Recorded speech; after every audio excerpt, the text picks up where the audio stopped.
Non, mais une introduction, mais on est super content de recevoir Jérôme Noirez, que j'ai harcelé de mail, qui va nous présenter donc les bouquins de sa sélection. Et à la fin, je vais parler très rapidement de Féerie pour les ténèbres et de 120 journées. Mais voilà, pour l'instant, c'est toi, libraire. Tout est gratuit, servez-vous. Ah, ce sens de l'humour. Ça fait rire les libraires en général. Jaune. Ouais, mais le libraire rit jaune, c'est lié à son métier. Bon, après, je vais pas tchatcher des heures sur chaque bouquin, parce que ça va être chiant. Et je me suis dit que le plus intéressant pour chaque bouquin ou presque, c'est que je me permette de vous lire un court extrait, parce que c'est ce qui est dans les livres qui est intéressant. Et après, ce que je peux en dire. Parce que de toute façon, j'ai le cerveau un peu mou là, donc je vais pas trop gloser sur les bouquins. La sélection, c'était pas aisé parce qu'il fallait que je trouve des bouquins qui ne soient pas dans les bibliothèques de tout le monde. Donc c'est pas nécessairement, à une exception près, c'est pas nécessairement les livres que j'emmènerais sur une île déserte. Bon, alors on va commencer justement par l'exception. Alors le seul qui était évident pour moi, c'était Cosmos de Witold Gombrowicz, qui est un auteur que j'admire absolument intensément, profondément, et qui est pas énormément lu en France, insuffisamment lu. Et particulièrement, alors on connaît un peu Ferdider, qui sont plus connus quand même en France. Et moi j'ai un faible particulier pour Cosmos, qui est un livre qui était dans la bibliothèque de mes parents. Et dans une édition folio, dans l'édition antérieure, il y avait une très belle couverture de Topor, avec un rébus, le moine haut pendu. C'était génial. Et maintenant, il y a une couverture de merde qui n'a aucun sens, quoi, qui n'a rien à voir avec le bouquin, qui est absolument stupide. Et par contre, tiens, c'est bien, ils ont conservé ça. Et je vais vous lire, donc, si vous voulez bien, ils ont eu cette bonne idée, c'est-à-dire de mettre au début du roman, en titre d'explication, de préparation au concept très particulier de Cosmos, en fait, des extraits du journal de Witold Gombrowicz, où il s'explique un peu sur les intentions, avec en plus le ton adéquat, le ton gombrowitzien parfait. Et ça vous livre un peu ce qu'est Cosmos. C'est très, très difficile d'expliquer de quoi il s'agit, Cosmos. Donc on va commencer par ça. Qu'est-ce qu'un roman policier ? Un essai d'organiser le chaos.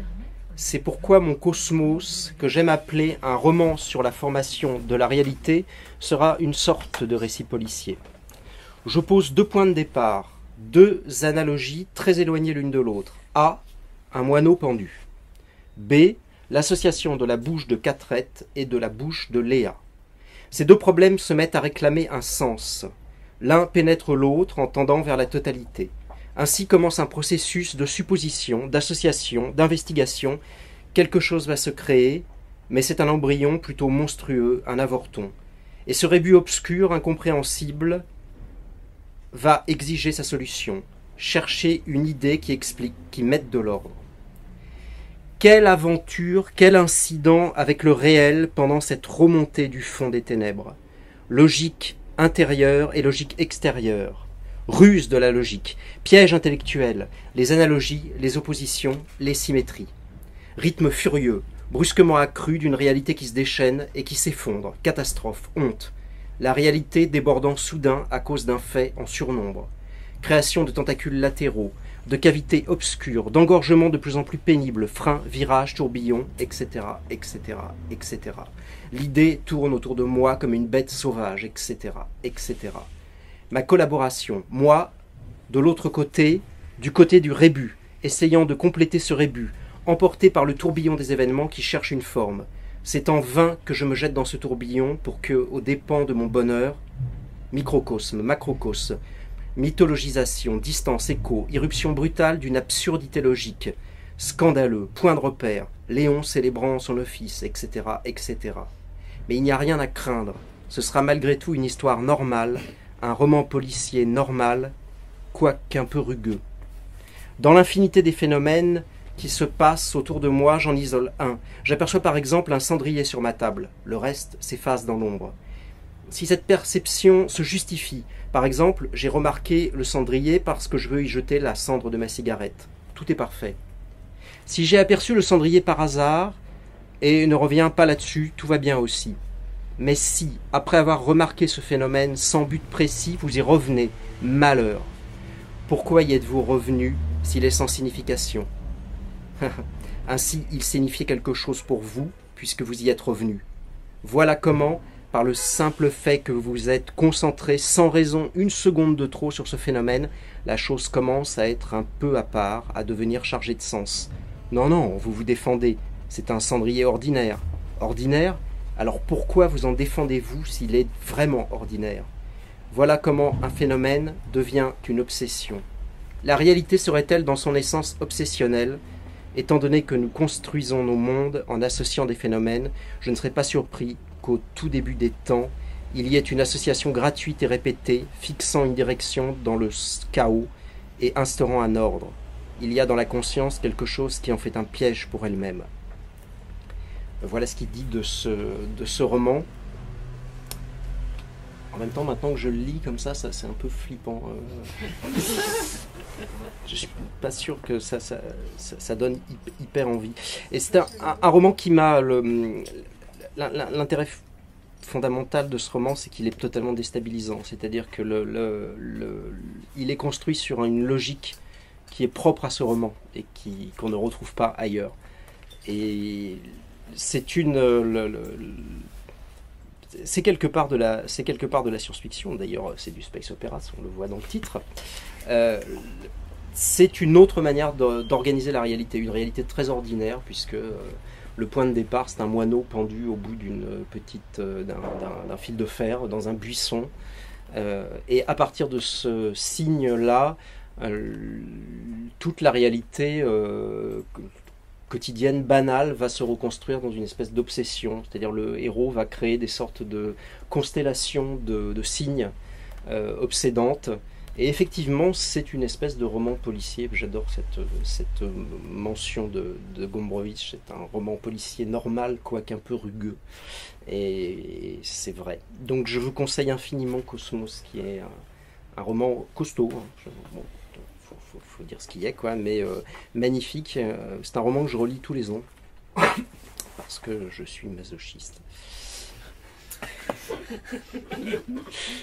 Voilà pour Cosmos. Dans un genre plus léger, quoique je voulais un livre pour enfants dans cette sélection, et je voulais aussi un roman japonais, et donc j'ai fait les deux en un avec Toto-chan, qui est un petit roman que les enfants peuvent lire, mais que les grandes personnes aussi peuvent lire, qui est l'histoire d'une petite fille, on est après la Seconde Guerre mondiale, qui se retrouve dans une école alternative. Parce qu'au Japon, il y a eu beaucoup, surtout après la guerre, dans le temps de reconstruction, d'écoles alternatives, d'espèces d'écoles Freinet à la japonaise. Et cette école, elle est très amusante parce qu'elle est dans un train qu'on a mis hors rail.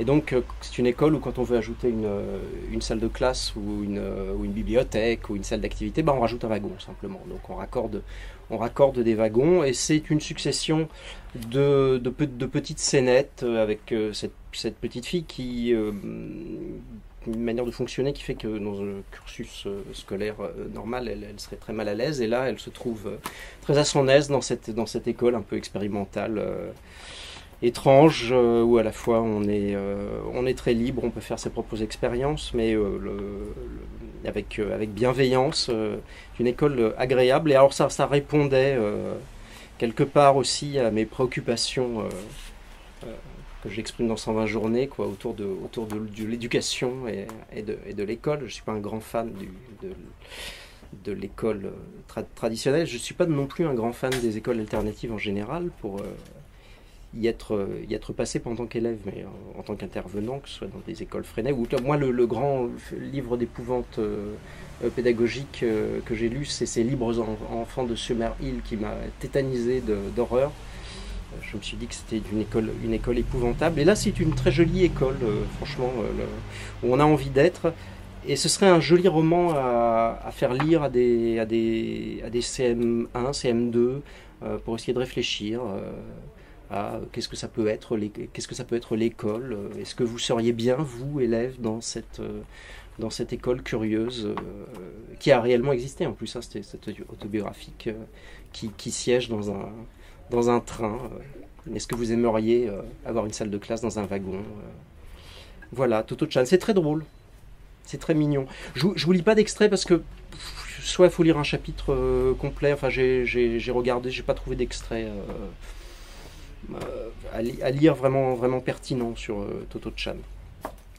Voilà, donc si vous avez des enfants ou pour vous, Toto-chan. En plus c'est en poche maintenant. C'est merveilleux. C'est un classique hein, de la littérature enfantine japonaise, Toto-chan. Voilà pour Toto-chan. Ah bah voilà, on bondit d'un genre à l'autre avec Pascal Quignard. Là j'ai un petit moment de stupeur. Non, c'est surtout parce que là je vais vous lire un passage et je vais mettre des plombes à le retrouver vu que je l'ai dans une autre édition. J'aurais dû préparer mon coup à l'avance. Je ne sais pas si vous êtes des habitués de Pascal Quignard. J'ai hésité entre deux bouquins en fait, de Quignard, La haine de la musique et Rhétorique spéculative. Et je me suis dit, putain, si je choisis Rhétorique spéculative, déjà que je passe pour un vaniteux, je sais pas quoi, on va dire rhétorique spéculative. Donc j'ai choisi La haine de la musique, le titre est plus concret, plus direct. Rhétorique spéculative, c'est très bien aussi, hein. Malgré le titre un peu flippant. Alors, Quignard, il écrit des séries de ce qu'il appelle les petits traités, qui sont des espèces de petites, de microscopiques errances intellectuelles, parfois totalement incompréhensibles, hein, mais toujours avec une sorte moi j'adore lire ça dans le jardin.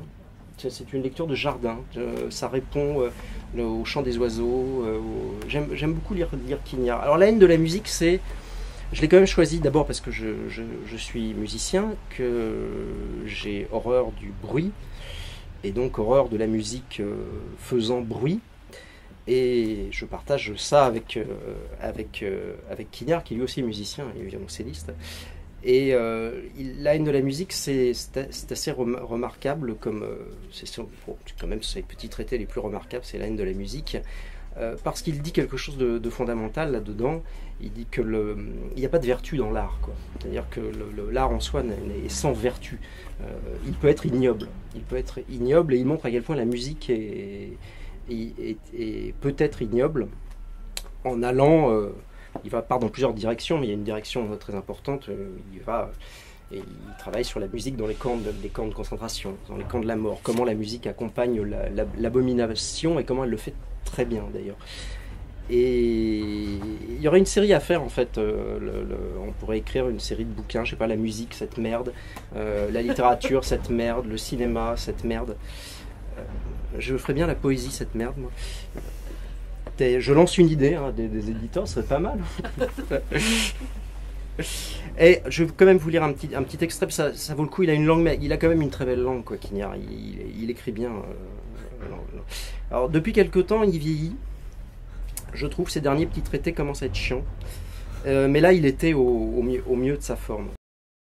Entendre est obéir. La première fois où Primo Levi entendit la fanfare à l'entrée du camp, jouant Rosamunda, il eut du mal à réprimer le rire nerveux qui se saisit de lui.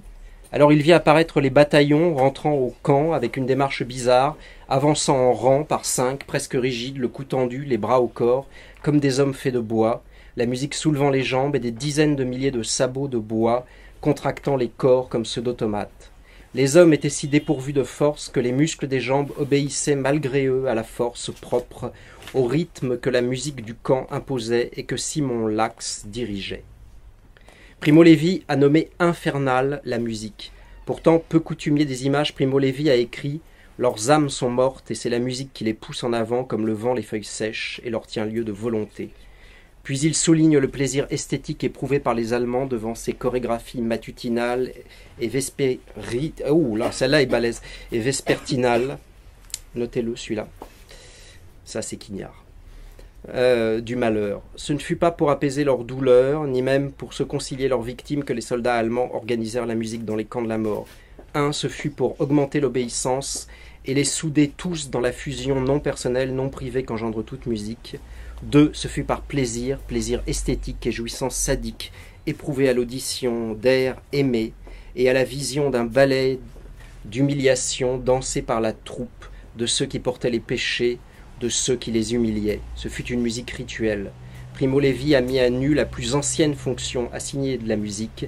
La musique, écrit-il, était ressentie comme un maléfice. Elle était une hypnose du rythme continu qui annihile la pensée et endort la douleur. J'ajoute ce que le 2e et le 5e traité ont peut-être montré. La musique, fondée sur l'obéissance, dérive de l'apeau de mort. La musique se tient déjà tout entière dans le coup de sifflet du SS. Elle est une puissance efficace, elle provoque une attitude immédiate, comme la cloche du camp déclenche le réveil par lequel le cauchemar onirique s'interrompt pour ouvrir au cauchemar réel. À chaque fois, le son fait maître debout. La fonction secrète de la musique est convocative. C'est le chant du coq qui fait soudain fondre en larmes Saint-Pierre. Comment entendre la musique, n'importe quelle musique, sans lui obéir? Comment entendre la musique à partir du dehors de la musique? Comment entendre la musique les oreilles fermées? Simon Lac, qui dirigeait l'orchestre, n'était pas davantage lui-même à l'extérieur de la musique sur le prétexte qu'il la dirigeait. Primo Levi poursuivit. Il fallait l'entendre sans y obéir, sans la subir, pour comprendre ce qu'elle représentait, pour quelles raisons préméditées les Allemands avaient instauré ce rire monstrueux, et pourquoi aujourd'hui encore, quand une de ces innocentes chansonnettes nous revient en mémoire, nous sentons notre sang se glacer dans nos veines. Voilà un petit extrait de La haine de la musique, dont je vous recommande la lecture pour ceux qui, comme moi, détestent la fête de la musique et toutes ces machines à bruit. Alors je voulais Lewis Carroll quand même. Dans ma sélection, évidemment pas Alice, tout le monde l'a en 200 versions. Et si vous ne l'avez pas, vous pouvez sortir dès à présent. J'ai hésité, Sylvie et Bruno, qui est le roman moins connu de Lewis Carroll. Et puis, c'est les textes, mais les textes que je préfère de Lewis Carroll sont les lettres qu'il envoyait aux enfants, et donc exclusivement à des petites filles, puisque écrire pour les garçons, ça n'a aucun intérêt. Ce qui s'avère être une relative vérité quand on écrit pour la jeunesse. C'est très dur d'écrire de faire de l'épistolaire en direction des enfants, d'un enfant. C'est très dur de lui exprimer des choses. Et Lewis Carroll le fait très bien, avec juste la petite touche de sadisme intellectuel nécessaire à cette activité. Et alors là, je suis surpris parce que j'ai une petite lubie qui serait de traduire les lettres qui avaient jusque-là été traduites par Iso, qui avait fait la traduction la plus courue, la plus classique d'Alice, et qui est une traduction qui, dans Alice comme dans les lettres, perd complètement justement l'adresse à l'enfant, qui a fait d'Alice au Pays des Merveilles un texte très, très intello, très pour adultes. Et là, c'est une autre traduction que je ne connais pas. Donc il écrivait des lettres aux petites filles qu'il avait un petit peu ciblées quand même, quoi. Et puis aussi il répondait à des lettres de fans, parce qu'il recevait des tas de lettres de fans. Il y a une très jolie lettre où une petite fille lui demande, mais finalement il avait sorti La chasse au snark, mais c'est quoi un snark? Et lui répond, mais enfin un snark c'est un bougeume. Et donc cette petite fille après a été totalement traumatisée. Il envoie une lettre à Agnès Hugues, qui était une petite fille qu'il appréciait beaucoup.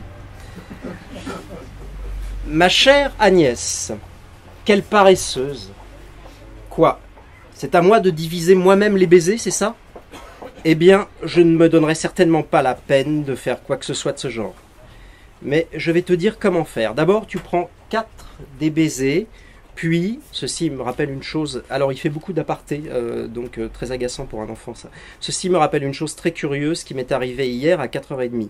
3 visiteurs vinrent frapper à ma porte en me priant de les laisser entrer. Et quand j'ouvris la porte, sais-tu de qui il s'agissait? Tu ne devineras jamais. Eh bien, c'était 3 chats. Est-ce que ce n'est pas bizarre? En tout cas, ils avaient l'air si grognons et si désagréables que j'ai saisi la première chose qui me tomba sous la main.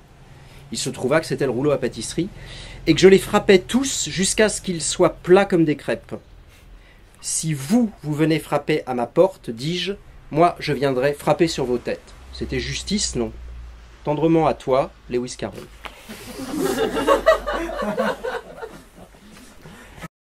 Et je me suis souvenu que les saisons de Maurice Ponce, c'était ma mère qui m'avait... J'ai des parents qui sont un peu littéraires, c'était ma mère qui m'avait tanné quand j'avais 14-15 ans. Elle voulait que je lise des trucs extrêmement fun à cet âge-là, donc j'ai lu Voyage au bout de la nuit, les saisons de Maurice Ponce. C'est vrai que ça m'avait profondément marqué, les saisons. Et alors du coup, j'ai glissé le titre, ignorant d'ailleurs que vous l'aviez déjà sélectionné, coup de cœur, enfin dans la librairie, et me disant quand même, oh là là, les lectures adolescentes, en général, ça passe plus du tout passé un certain âge, et je l'ai relu donc pour l'occasion, pour ce soir, et ça passe très bien en fait encore, hein, les saisons de Maurice Ponce. Donc c'est un livre extrêmement fun, hein, comme vous allez vous en rendre compte. Bon, je vais vous lire un extrait, je vais vous lire le début, là, tout simplement, donc là c'est pour ne plus avoir à chercher. Il arriva par le sentier de la Cluse, vers le 16e mois de l'automne, qu'on appelait là-bas la saison pourrie. C'est Louana qui l'aperçut la première, et plus tard, lorsque le conseil se réunit pour statuer sur le cas de l'étranger, elle intervint pour revendiquer ce premier regard. Elle avait ce visage d'enfant mongol, hilar, écarlate, qui n'était pas du pays. Elle avait ces intonations étranges qui faisaient qu'on l'écoutait toujours avec stupeur. « C'est moi qui l'ai vue la première », devait-elle crier ce jour-là au conseil. Et elle avait ajouté en éclatant de rire, « à travers le cul de ma mère ». Avec sa cousine Cherline, la pâle, la malingre Cherline, aux bras si blancs qu'ils attiraient les pinsons, Louana avait suivi la Brigde, sa mère, là-bas, vers les replats de Sancreps, tout en bordure de la faille rocheuse. Il avait plu la semaine entière à Verse, comme toutes les semaines précédentes depuis bientôt 16 mois. Courbé en deux, les reins cassés, jambes nues dans ses bottines et par-dessus sa lourde jupe noire enduite de boue jusqu'aux cuisses, la Brigde n'avait cessé d'arracher presque au ras du sol les maigres plants de lentilles qu'elle enfouissait dans un bourras. Elle ruisselait d'eau, elle avait les doigts en sang et son postérieur barrait le ciel comme une montagne mouvante. De temps à autre, et sans même se redresser, elle se retournait pour houspiller les fillettes, les deux bougresses qui marchaient derrière elle dans le sillon pour ramasser la glane et qui, dans son dos, se chuchotaient des immondices en pouffant à chaque instant. Le visage de Louana brillait de rire et de pluie. Et voilà que soudain, pinçant violemment sa cousine et éclatant de rire, elle cria de loin à sa mère « Aimant, regarde, un type !» Elle disait vrai. Là-bas, sur l'autre versant de la Cluse, on apercevait, au travers du rideau de pluie qu'agitait le vent, une lointaine silhouette sur la sente. Autant qu'on en pouvait juger, l'homme marchait d'un pas lent et appliqué en s'aidant d'un bâton. Il portait sur le dos un havre-sac et rentrait la tête dans les épaules, se faisant plus massif pour échapper aux bourrasques. Il semblait arriver de loin. La Brigde le suivit des yeux, longuement, tandis qu'il gravissait les virages en épingle sur les flancs détrempés de la ravine. Le jour baissait, il faisait presque noir, et elle s'appliquait à ne pas perdre de vue le cheminement obstiné de ce marcheur, dont l'image parfois disparaissait derrière un bloc de pierre, mais ressurgissait toujours un peu plus haut sur la sente. On ne pouvait plus en douter, il allait arriver au pays. La Brigde fut prise d'une soudaine panique, elle empoigna d'un geste brusque les deux fillettes et s'éloigna à grands pas, coupant à travers le replat. « Bah quoi, maman » cria Louana, « et ton bourra ?»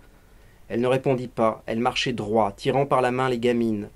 Elle rentrait droit, silencieuse, frémissante, comme la jument qui sent la foudre derrière elle. Louana et sa mère habitaient dans le haut du pays, au pied de la croix de Sépia. Aussi, arrivant de Saint-Crêpes, devait-elle traverser tout le village. La Brigde de maison en maison donna l'alerte, un étranger arrivait. Elle lançait la nouvelle de sa voix rauque sans s'attarder. Seul lui répondait un claquement de planches sous la pluie. C'étaient les portes et les volets que l'on fermait en hâte. Voilà, donc c'est un roman d'une gaieté folle, mais malgré tout très drôle, comme toutes les choses horribles. Et donc il y a un automne qui dure 16 mois et auquel succède un hiver aussi long qui est pire, quoi, qui est absolument atroce. Et voilà, c'est atroce du début à la fin, mais franchement c'est d'une grande drôlerie les saisons, je trouve.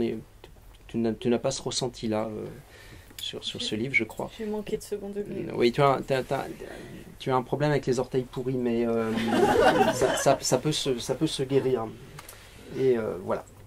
Et c'est un roman donc qui a supporté les ans, quoi. Un roman de lecteur adolescent qui fonctionne encore bien, quoi. C'est-à-dire j'ai bien rigolé en le lisant. Il est horrible. Il faut aimer j'aime beaucoup les lentilles, et dans ce pays c'est la seule plante qui pousse. Et donc on ne se nourrit que de lentilles. Donc on fait du pain de lentilles, de l'alcool de lentilles. Et la transition est toute faite parce que Flannery O'Connor, dans le genre aussi Youpla Boom, se pose là. Alors à ma grande honte, c'était une auteure que je ne connaissais pas, alors que c'est une auteure américaine quand même assez connue des années 50, et je cherchais de la littérature américaine à un moment parce que j'écrivais un bouquin se passant aux États-Unis, et je cherchais de la littérature américaine qui ne soit ni de la littérature urbaine, que ce soit de l'Est ou de l'Ouest, ni de la littérature nature writing de grands espaces, quoi, de la littérature d'une Amérique qui est un petit peu moins courue, quoi, celle du sud-est, des États où on n'a pas nécessairement toujours envie d'aller. Et là, Flannery O'Connor décrit ça. Alors elle c'est une auteure de Géorgie. Elle décrit une Amérique qui est une Amérique rurale ou péri-rurale, et elle a un sens du... Je ne savais pas ce que j'allais lire en fait quand j'ai pris ce recueil. C'est un recueil de nouvelles, hein. Et j'ai été immédiatement frappé par son sens de la hideur. Sa capacité à décrire des gens qui sont laids de corps et d'esprit, mais à le faire sans jugement moral. Alors elle est très catholique, Flannery O'Connor, et elle décrit des individus qui sont... La religion est omniprésente, hein, dans ses nouvelles. Elle décrit des personnes qui sont, eux, plutôt protestants, du genre baptiste, évangéliste, etc. Et curieusement, elle leur propose quelque part à ces personnages une espèce de rédemption qu'ils ne saisissent jamais. Donc ça finit toujours mal. Dans les critiques, visiblement dans les années 50, disaient d'elle que c'était quasiment de la littérature d'épouvante. Elle se récriait, elle ne supportait pas qu'on dise ça de ses textes, ou une littérature du grotesque. Et je crois pas, quoi. En plus, on n'est pas dans le grotesque, on est dans le réalisme, parce que les gens sont laids. Et il faut le savoir et l'admettre. Alors, juste un petit extrait comme ça. Ah oui, elle est bien celle-là. J'admire beaucoup, moi je décris pas beaucoup, je suis pas très descriptif des corps et des visages, et elle est très bonne à ça, quoi. Il y a des sacrées gueules, quoi, dans ses nouvelles. Est-ce que c'est bien? Oui, c'est bien ça. Il y a une nouvelle qui s'appelle Braves gens de la campagne. J'en viens. Outre l'expression neutre qu'elle prenait lorsqu'elle était seule, Madame Freeman en possédait deux autres, l'une en marche avant, l'autre en marche arrière, qu'elle employait dans tous ses rapports avec autrui. La première avait la force irrésistible et tranquille d'un camion lourd sur la route. Ses yeux ne s'égaraient ni à droite ni à gauche, mais suivaient tous les détours de l'histoire jusqu'en son centre, sans dévier jamais de la bande jaune qui y conduisait. Elle utilisait rarement la seconde. Il était rare qu'elle dût retirer une affirmation, mais quand elle ne pouvait faire autrement, son visage semblait marquer un temps d'arrêt, ses yeux noirs bougeaient d'une façon presque imperceptible, on aurait dit qu'ils reculaient, et un observateur attentif se fut aperçu que Madame Freeman, bien que présente en chair et en os, n'était plus là en pensée. Quant à lui faire entendre la moindre chose dans ces moments-là, Madame Hopwell y avait renoncé. Elle avait beau la submerger de paroles, jamais elle ne consentait à reconnaître qu'elle avait tort.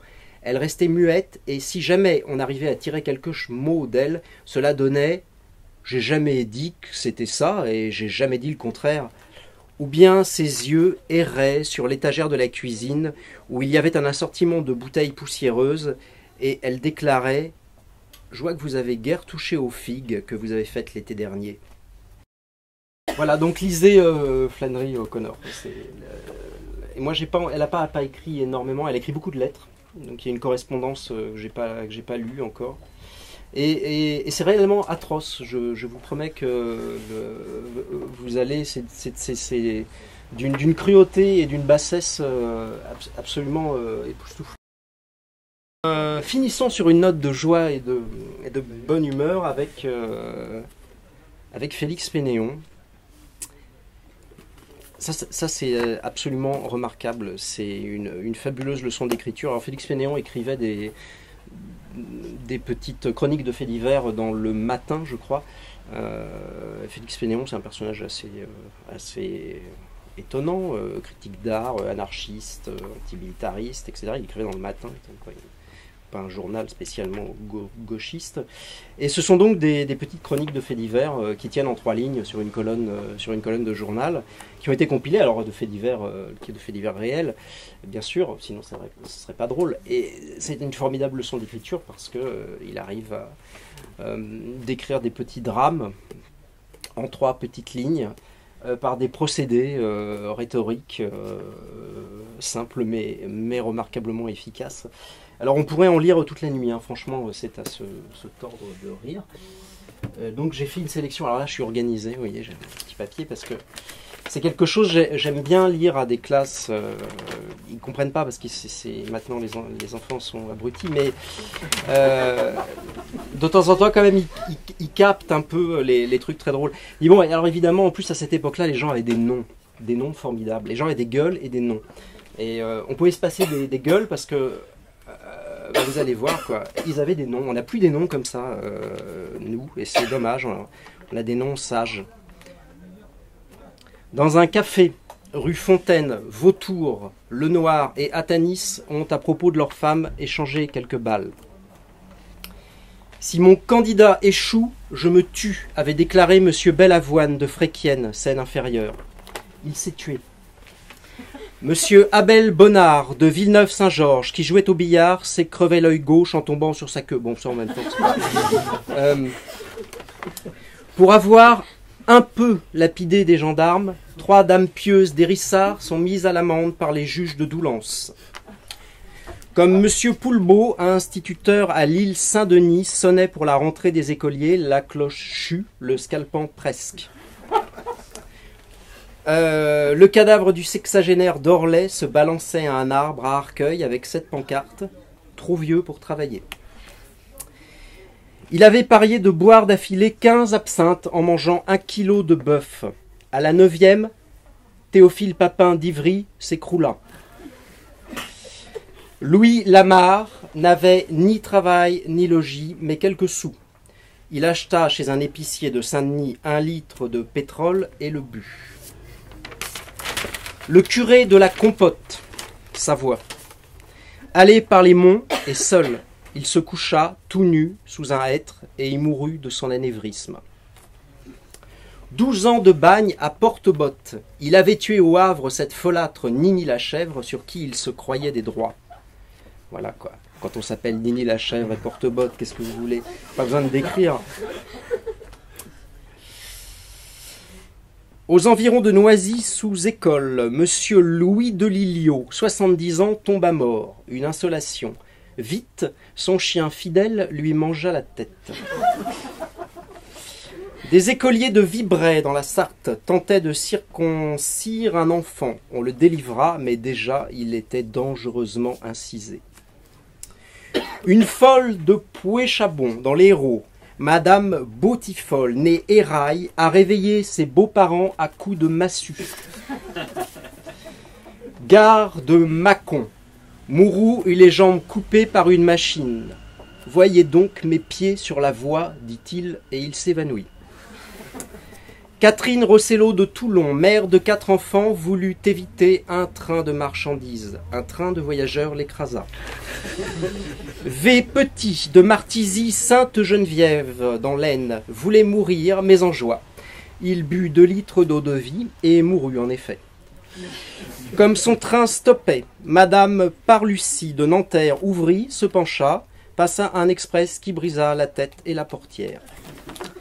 Par haine d'amour, Alice Gallois de Vaujour a vitriolé son beau-frère et, par maladresse, un promeneur. Elle a déjà 14 ans. Épileptique, une fermière de Saint-Jean-les-Deux-Jumeaux, Seine-et-Marne, Madame Robet, tomba la tête dans une jarre de lait, asphyxiée. Jugeant sa fille, 19 ans, trop peu austère, l'horloger stéphanois Jala l'a tuée. Il est vrai qu'il lui reste 11 autres enfants. Ciseaux à la main, Marie le Gorfic se balançait sur une escarpolette. Aussi, tombant, se creva-t-elle le ventre, à Bretonneau. On couronnait les écoliers de Niort, le lustre tomba et les lauriers de 3 d'entre eux se teignirent d'un peu de sang. Pour finir, Harold Bauer et Casal donnent aujourd'hui à Saint-Sébastien un concert. En outre, il se peut qu'ils se battent en duel. Voilà pour Félix Renaud.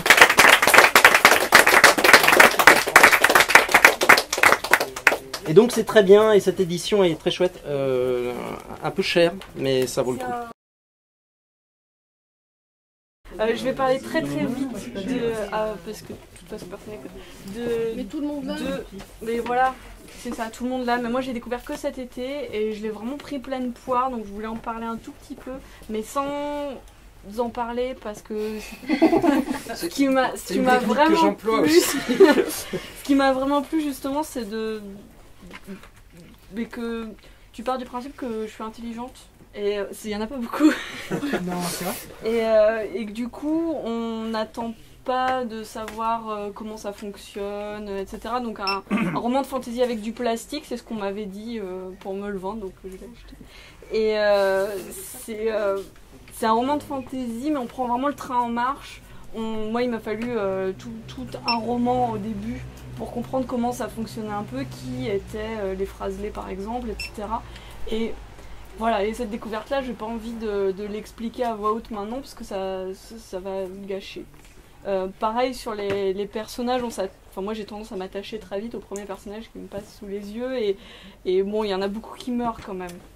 Et faut pas s'attacher trop. T'as un peu dit tout ce que tu voulais pas dire tout à l'heure. Non, j'ai pas dit qui. Faut juste se parler du premier personnage qui arrivait. Et moi, ce que j'aime énormément chez Jérôme Noirez, donc, c'est un mélange hyper particulier, hyper personnel de cruauté.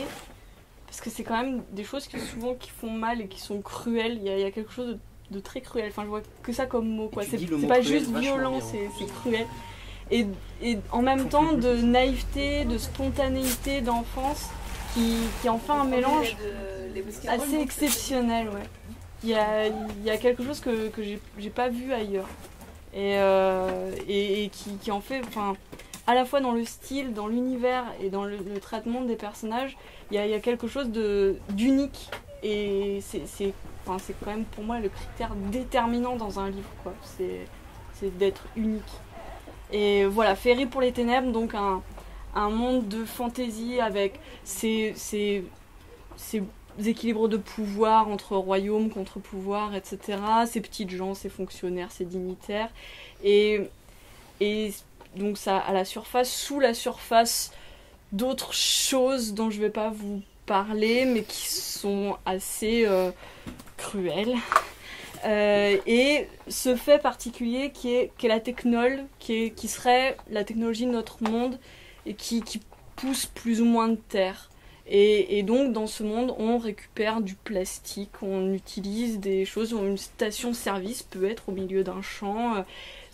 Il n'y a pas de lien entre ce que nous on sait la station-service, personne ne sait que c'est une station-service, c'est juste cette espèce de truc qui est là. Et voilà, c'est un mélange de fantaisie et de technologie, de détritus, on va dire, et une quête avec énormément de personnages. C'est une grande tapisserie foisonnante qui se relie petit à petit. Et voilà, c'est juste, ça a été évoqué sur le Cafard parmi les listes de cathédrales littéraires, et je pense que c'en est vraiment une. Enfin, il y a vraiment quelque chose d'extrêmement grand et puissant que j'ai pas forcément beaucoup vu en fantasy, même si à chaque fois ça part de zéro, de rien, il y a un univers qui est créé, mais là c'est quelque chose d'incroyablement unique, quoi. Ça c'était le premier, mais le plus récent que peut-être tout le monde n'a pas encore lu pour une fois, c'est 120 journées dont je voulais dire un petit mot aussi, pareil, sans en parler beaucoup parce que c'est pas forcément évident de parler de 120 journées. Il y a beaucoup de non-dits et beaucoup de subtilités et c'est comment dire, c'est un livre qu'on ressent plus qu'on explique. Ça parle très très vite, ça parle pas des 120 journées du marquis de Sade. Enfin, il y a une construction qui est la même, j'avais regardé sur Wikipédia avant pour voir, mais moi j'ai pas lu du tout, j'avais très très peur, j'ai jamais voulu regarder Le Salaud de Pasolini parce que voilà, je suis un petit être très sensible. Et j'avais un peu peur de me lancer là-dedans en me disant oh mon Dieu, ça va torturer à tout va, ça va être de l'humiliation totale et tout. Et non, c'est pas ça. Il y a une énorme douceur et comme d'habitude une espèce de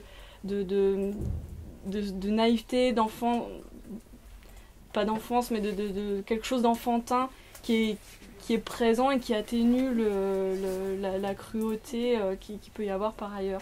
Donc très vite, le pitch, c'est 8 adolescents à divers stades du collège, 4 garçons, 4 filles, qui un jour ne rentrent pas chez eux, qui sont enlevés, qui se réveillent dans quelque chose, on va dire un grand bâtiment friche. Il y a un côté briqueterie à l'abandon, enfin ça évoque un peu ça.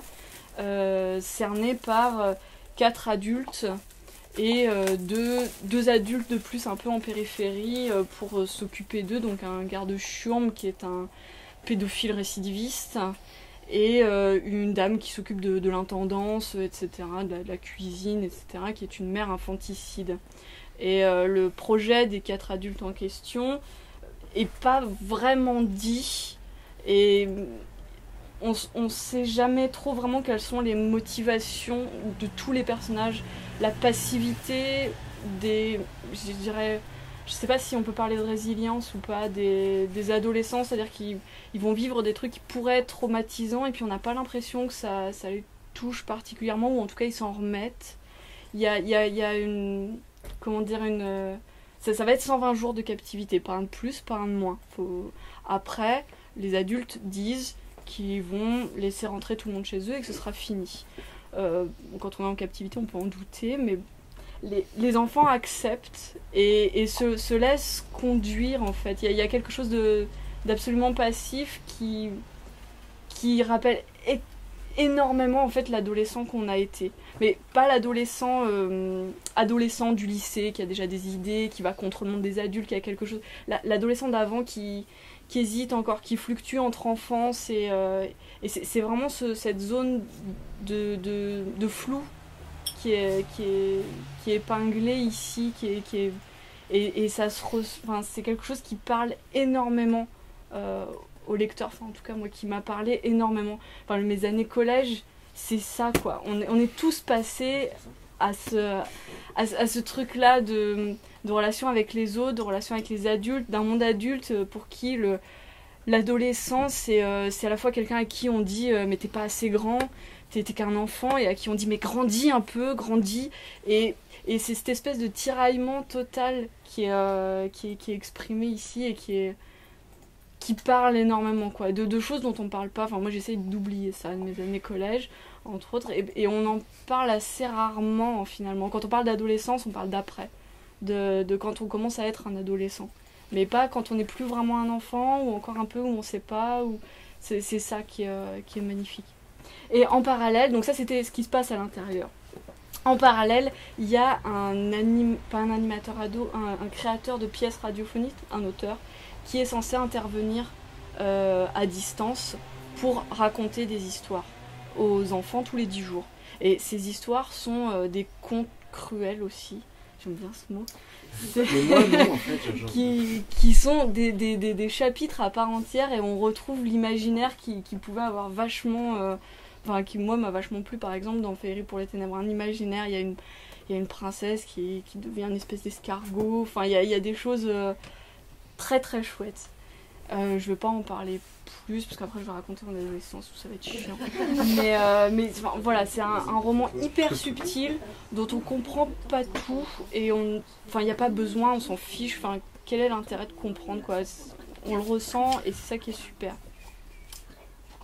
Et il a reçu le prix féminin. Et il a reçu donc le prix féminin. Avec cette couverture. Avec cette couverture. Couverture très semblable à cette pochette de Ouais. disque. Eh ben, le modèle est là. Couverture faite pendant la même session photographique que cette photo.